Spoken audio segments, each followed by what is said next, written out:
Conférence du père Marc Lambré, le 27 mai 1999 à l'université de Cartier, dont le thème est « Qu'est-ce que la vérité ?» Se non è vero, è ben trovato. Si ce n'est pas vrai, en tout cas c'est bien trouvé. Cette expression très savoureuse explicite d'abord le fait que la vérité est une notion commune et évidente. Le mot vrai est d'un emploi courant et parfaitement compris de tout le monde. Est-ce vrai ou inventé? Se demande-t-on en sachant très bien ce qu'on veut dire. Un monsieur important me disait récemment « Moi, je suis franc-maçon. Mais quand je passe le week-end à la campagne, je ne manque jamais d'aller à la messe. Vous, les prêtres, il ne faut pas vous laisser aller. Il faut qu'il y ait des messes. Investissez-vous sur votre essentiel, sur le spirituel, le sacré. Moi, je ne crois pas en Dieu, mais c'est indispensable, le spirituel et le sacré. Les hommes ont inventé Dieu, et il est nécessaire d'y croire. À votre avis, cette histoire est-elle vraie, ou bien l'ai-je inventée pour la circonstance? Vous pensez qu'elle est vraie pour un certain nombre de raisons, et vous avez raison. Mon interlocuteur n'est pas au clair avec lui-même sur le fait de savoir s'il croit ou s'il ne croit pas. Est-ce que ce sont les hommes qui ont créé Dieu, ou l'inverse? Quand je lui pose la question, il choisit résolument la première affirmation, mais son attachement déclaré au thème de Dieu est incompatible avec une véritable dénégation de Dieu. Cela ne ferait pas l'affaire s'il n'y croyait vraiment pas. Cela ne ferait pas l'affaire qu'il dit. Mais il dit encore, vous avez un excellent fond, mais vous en rajoutez inutilement, par exemple la Vierge Marie. D'ailleurs, la virginité de Marie date de 854, et c'est pour cela que les protestants n'y croient pas. La virginité de Marie ne date évidemment pas de 854. Proclamée par l'Évangile, accueillie, développée et chantée par tous les pères, elle fait partie du bien commun le plus originaire de l'Église. D'ailleurs, les protestants qui savent ce qu'ils disent n'ont jamais remis en cause la virginité de Marie comme fait scripturaire. Un protestant qui ne croit pas à la virginité de Marie peut aussi bien ne pas croire en la résurrection de Jésus. Mais il insiste. 854. Cet homme raisonnable et responsable soutient avec obstination, comme une connaissance certaine, une erreur grossière. Pourquoi? Peut-être a-t-il lu quelque part une allusion aux discussions sur le thème de Marie toujours vierge. Peut-être confond-il la virginité de Marie avec l'Immaculée Conception de la Vierge, définie en 1854. De toute façon, pour croire ainsi dur comme fer à son idée, en dépit de mes explications, il faut que quelque chose le rende déraisonnable en la matière. La vérité est pour nous une notion d'usage courant et nécessaire, mais nous ne sommes pas toujours disposés à vérifier si ce que nous affirmons est vrai. L'entreprise même de vérifier prouve, s'il en était besoin, qu'on croit à la vérité. Mais cette entreprise nous est généralement difficile. Autant l'usage commun de la notion coule de source, autant dès qu'il est question d'établir la vérité, tout se complique. Pourtant, bien souvent, il serait très simple de vérifier. Il suffirait de prendre une encyclopédie ou même un dictionnaire ordinaire et de regarder au bon endroit. Mais combien de fois sur 100, alors qu'on se posait farouchement sur un fait, prend-on les moyens de lever le doute? Nous dénigrons, nous accusons, et nous jugeons les autres de façon dure et définitive à partir d'impressions subjectives et fugitives que nous pourrions facilement mettre à l'épreuve de vérifications consciencieuses. Mais nous préférons ne pas le faire. Nous croyons tous à la vérité, mais nous avons une certaine répulsion pour la vérité. Cette répulsion se révèle clairement lorsque se pose la question radicale de la vérité. Alors le plus souvent, on reprend, sous une forme ou sous une autre, la profession de non-foi en la vérité de Pilate, exprimée sous forme dubitative. Qu'est-ce que la vérité? En forme affirmative, le refus de considérer la vérité se dit aussi « chacun sa vérité ». Plus radicalement, on en vient à déclarer la vérité n'existe pas.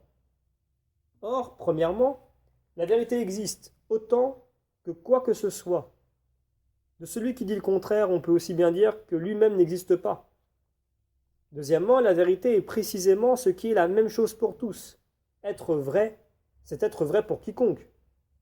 Ainsi, chacun sa vérité est une négation pure et simple de la vérité.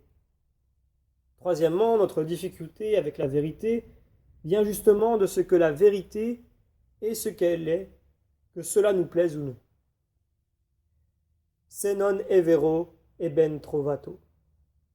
Il y a là un jugement de goût. L'appréciation ici est subjective. C'est joli, c'est savoureux, c'est significatif, c'est amusant. Mais précisément, la vérité est la vérité, quelque appréciation subjective que nous en ayons. La vérité est autorité. On peut toujours vouloir désobéir à l'autorité, mais on ne peut désobéir, à proprement parler, qu'à ce qui est vraiment autorité. Quand on repousse la vérité, on lui désobéit, parce que la vérité est autorité. Du fait que nous savons que nous désobéissons à la vérité, nous reconnaissons que c'est la vérité. La difficulté est toujours d'atteindre la certitude absolue. Cela, nous ne le pouvons pas. Notre limite à nous, notre faiblesse humaine, ne prouve pas que la vérité n'existe pas. Elle ne vient pas réfuter la première évidence qui est que nous postulons pragmatiquement la vérité, par le simple fait de dire, d'affirmer. Quelqu'un qui dit « je m'appelle Dupont », avant même de se poser lui-même comme étant quelqu'un, pose qu'il croit à la vérité. Pour autant que quelque chose existe plutôt que rien, la vérité existe. La question de savoir ce qu'est la vérité est une question métaphysique qui touche à notre usage ordinaire de la notion de vérité. Nous sommes renvoyés à la question de savoir si nous sommes cohérents et conséquents. L'homme qui ment se détruit. Il détruit sa cohérence d'être de parole. La question de la vérité renvoie à la question de la consistance de l'être. Le problème de la vérification n'est pas en général le problème de la vérité. La recherche de la vérité, quand la question se complique, ne fait qu'accumuler des opérations élémentaires de vérité évidente, non problématiques. Si vous voulez soutenir une thèse controversée, vous alignez des affirmations qui, elles, relèvent de l'acquiescement simple et primaire à la vérité. Si vous affirmez « un tel était à telle heure à tel endroit », donc il ne pouvait pas être en même temps à un autre endroit, vous avez peu de risque de tomber sur quelqu'un qui vous réponde « si, l'ubiquité existe ». D'un autre côté, si vous cherchez vraiment un tel contradicteur potentiel, il n'est pas si difficile à trouver. On peut aussi soutenir n'importe quelle thèse et lui donner une apparence scientifique sur les extraterrestres, sur la mémoire de l'eau, sur l'hérédité des caractères acquis, etc. Jusque dans les procédures les plus complexes, lourdes et systématiques de recherche de la vérité, nous sommes toujours assignés à l'expérience première qui est celle de la vie commune ordinaire. On croit toujours à la vérité, compte tenu, non tenu des points de vue extrêmes, opposés, qu'on trouvera en toutes circonstances. Il y a toujours quelqu'un pour affirmer le contraire de ce que tous tiennent évidemment pour vrai. Alors, quels sont donc les critères de la vérité ? La vérité, comme l'indique l'étymologie du vocable hébreu qui la désigne, vocable dont on retrouve le radical dans le mot amen, est ce qui tient bon. Quand nous affirmons quoi que ce soit, nous postulons la vérité, bien qu'aussitôt se dresse la possibilité de mettre en question la vérité de notre affirmation. Ici apparaît la nécessité de distinguer entre remise en question et mise en doute. L'obligatoire remise en question potentielle de toutes nos affirmations signifie que nous avons toujours à nouveau à rendre raison du rapport à la vérité de nos paroles réelles, puisque nous continuons à tenir sur la supposition que ce rapport existe. Une telle remise en question s'appuie sur la confiance en la vérité et en la possibilité de s'y rapporter. Sans cette confiance, il n'y a qu'une raison qui doute de tout sauf d'elle-même, ce en quoi elle manifeste une présomption délirante. La raison ne peut prouver que la vérité existe et qu'elle nous atteint. Mais elle peut comprendre que sans la vérité, la raison n'a pas lieu d'être. C'est pourquoi, avant de prouver quoi que ce soit et pour prouver quoi que ce soit, la raison est une présomption en faveur de la vérité. Au fond, la question de la vérité hante toute la vie des hommes, mais en général, ils essayent d'y échapper. Curieusement, le rationalisme scientiste est une façon de satisfaire à bon compte la tension vers la vérité assez semblable à l'idolâtrie commune des païens, c'est-à-dire des hommes considérés du point de vue de leur nature religieuse. Attachés à ce qu'on appelle la science, un caractère de certitude absolue, est d'abord, pour l'homme de la rue, une opération aveugle qui relève de son ignorance globale. C'est une croyance, comme celle qui peut se rapporter au pouvoir d'une statue d'Apollon ou d'un mage barbu. Et il en est ainsi aussi, et même surtout, pour le scientifique. Si le scientifique croit au caractère de la certitude absolue de la science, il se manifeste comme idolâtre, puisqu'il se prosterne devant l'œuvre de ses mains, ce qui, il faut bien le dire, n'est vraiment pas sérieux. Sous le vocable de la vérité, l'homme est un être métaphysique qui ne peut échapper à sa nature métaphysique. Il peut seulement la nier, ce qui est d'abord un plus grand mystère encore que celui de cette nature, car en la niant, il se dénie lui-même. Quant à notre homme qui dit « Il nous est absolument nécessaire de croire en Dieu, de lui vouer un culte, mais c'est l'homme qui a créé Dieu », il accumule les dénégations de la métaphysique, tout en reconnaissant qu'il ne peut être et s'en passer. La raison profonde de cette conduite affolée est que la vérité a cela d'inquiétant. Quelle est la vérité, que cela plaise ou non à l'homme, qu'elle s'impose à l'homme, à son moi. Quand on se rappelle que l'essence du modernisme est l'illusion délirante de l'autonomie, de l'émancipation de l'individu, on voit bien le jeu paradoxal du scientisme dans l'affaire. L'idéologie du scientisme, du caractère prétendument absolu de la connaissance scientifique, sert à se dégager de la question de la vérité là où elle est la plus importante, et de conséquence, on affirme le caractère absolu de la vérité scientifique, non parce qu'on y croit, mais parce qu'on croit pouvoir ainsi repousser la validité des affirmations de type métaphysique et moral. De là vient aussi la fameuse séparation entre la foi et la raison. La raison tendrait du côté de la vérité scientifique, c'est-à-dire de la vraie vérité, tandis que la foi serait du côté des prétendues vérités de la foi, et donc des hypothèses diverses et opposées qu'on ferait en la matière. Alors que les choses soient bien claires. En doctrine catholique, il n'y a pas d'opposition entre la foi et la raison, parce que la vérité est une.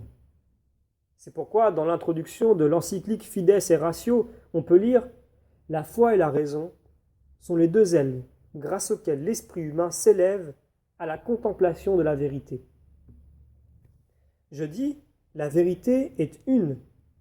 Je ne dis pas « Il n'y a qu'une vérité ». Il y a un usage légitime du pluriel « les vérités ». Une vérité est énoncée vraie, qu'il s'agisse de vérité au pluriel, de foi, ou de tout autre dire que nous qualifions légitimement de vrai. La vérité en elle-même qualifie nos dires ou ne les qualifie pas. De même que le soleil touche de ses rayons les objets qui en tirent la lumière, ils ont des rayons du soleil. Ils n'ont pas le soleil.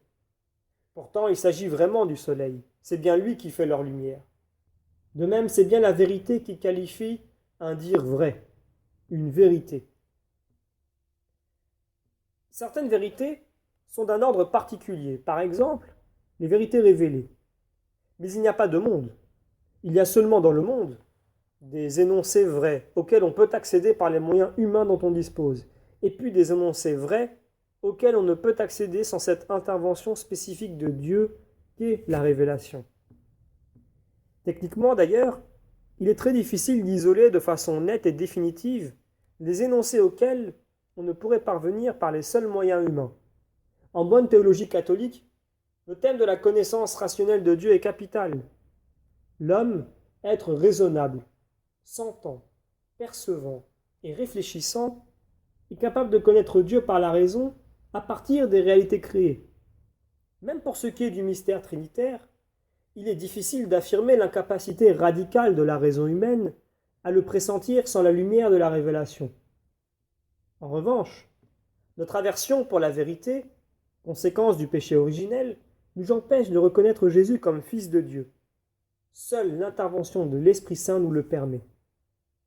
Non seulement à cause de la faiblesse de notre constitution humaine, nous avons besoin de faire de gros efforts pour connaître et comprendre en général, mais encore ces efforts sont stériles chaque fois que nous cédons à la répulsion pour la vérité, qui provient du fait que nous ne voulons pas être jugés par la vérité, car la vérité nous juge. Par exemple, quand l'Église dit que le mariage est une union libre, de libre consentement, fidèle, indissoluble et ouverte de soi aux enfants, elle le dit comme une vérité naturelle. C'est la vérité de la vocation naturelle de l'homme. Pourtant, l'esprit de l'homme résiste à cette vérité, tout simplement parce qu'elle lui déplaît, quand il préfère croire autre chose à ce sujet. C'est pourquoi la révélation en parle, prenant la peine de confirmer la loi naturelle. La vérité est une. La foi et la raison ne sont d'aucune manière opposées. La raison est une faculté essentielle de l'homme et la foi est la relation de confiance interpersonnelle établie en Jésus-Christ entre les croyants et Dieu. Une relation libérante, vivifiante pour tous les hommes et pour tout l'homme, y compris pour la raison. Certes, on parle aussi de la foi pour désigner les énoncés de foi. Ces énoncés ne se constituent ni ne se comprennent sans la raison. Par exemple, Jésus est le Christ, est un énoncé parfaitement rationnel. Il affirme que l'homme Jésus, dont parlent les évangiles, est bien celui qui devait venir selon les Écritures. Cette affirmation se vérifie par l'examen des textes et des autres pièces du dossier. Il n'est aucun contenu de foi qui ne soit formé et reçu par la raison aussi. La question de la vérité est la question commune des hommes, question radicale qui nous place devant l'absolu de la question du sens, question tragique en soi. Nietzsche l'exprime ainsi dans Le gai savoir. Et si la vérité était notre plus vieux mensonge? Si nous sommes marqués par une certaine répulsion pour la vérité, nous éprouvons toujours un irrésistible attrait pour elle. C'est cet attrait qui fait de l'homme un chercheur, un trouveur. Et c'est une contradiction de l'homme d'être à la fois amoureux de la vérité et ennemi de la vérité. La vérité ne va pas sans martyr. L'accès à la vérité est un rapport de martyr à la vérité, c'est-à-dire de témoin qui s'expose à une éventuelle persécution. Il n'y a pas de parole vraie, de parole qui tienne, sans un corps qui la porte. C'est toujours sur ma tête que j'affirme, c'est toujours sur sa tête que l'on parle. Et cet engagement personnel engage aussi les autres. Celui qui affirme est responsable aussi de ceux qui l'écoutent. Il les engage, de quelque manière, dans son martyre. Le rapport de l'homme à la vérité n'est pas un rapport de maîtrise. Ce n'est pas l'homme qui est la vérité, c'est la vérité qui a l'homme. L'homme éprouve néanmoins le plaisir de la vérité comme un plaisir de possession, dont l'acte conjugal est une métaphore. Un même mot en hébreu désigne l'un et l'autre événement. Connaître. Il s'agit bien dans les deux cas d'un enthousiasme de possession mutuelle. Toutefois, pour ce qui est du savoir, il existe une dissymétrie forte en faveur de la vérité. Le rapport à la vérité est toujours pour l'homme une façon de se livrer lui-même, de consentir à ce qui se présente à lui. En retour, il est lui-même comblé de la vérité. La vérité l'affirme. L'homme se trouve lui-même en trouvant la vérité. Le Christ déclare « Je suis né. Je suis venu dans le monde pour ceci, rendre témoignage à la vérité. » Le Fils de Dieu se présente lui-même comme témoin, comme martyr de la vérité.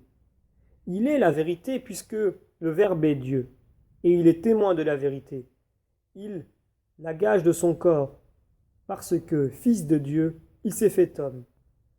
Dans son sacrifice, où il se consacre lui-même dans la vérité, il est à la fois le prêtre, l'offrande, l'autel et le Dieu.